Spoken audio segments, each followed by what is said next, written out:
আমেরিকানরা যখন কোনো মিশন ইম্পসিবল ফেস করে তখন তারা কোনো সুপার হিরোকে ডাকে না, তারা পাঠায় ইউএস নেভি সিলস। ইয়েস, এরা কোনো সাধারণ মিলিটারি না, এরা হলো মিলিটারির ভেতরে লুকিয়ে থাকা আসল ডেডলিয়েস্ট মনস্টার। আজকে আমি কথা বলবো বিশ্বের সবথেকে ভয়ঙ্কর ও দুর্ধর্ষ কমান্ডো বাহিনীর মধ্যে অন্যতম মার্কিন যুক্তরাষ্ট্রের নেভি সিলসের ব্যাপারে।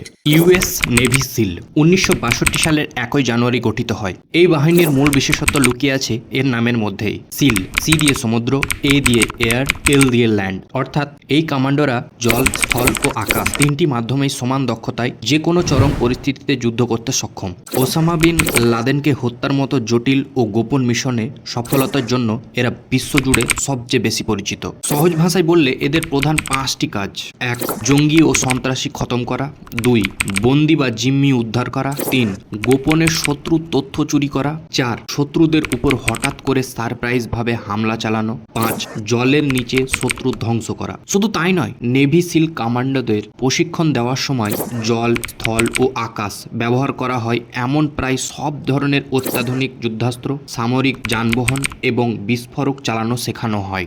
যেমন অস্ত্রের মধ্যে assault rifle, sniper rifle, sub machine gun, handgun ও পিস্তল, ভারী মেশিন গান। আর এই পুরো ট্রেনিং কোর্সটি সম্পন্ন করতে এক একজনের কমান্ডোর সময় লাগে প্রায় 2 থেকে 2.5 বছর বা 24 থেকে 30 মাস।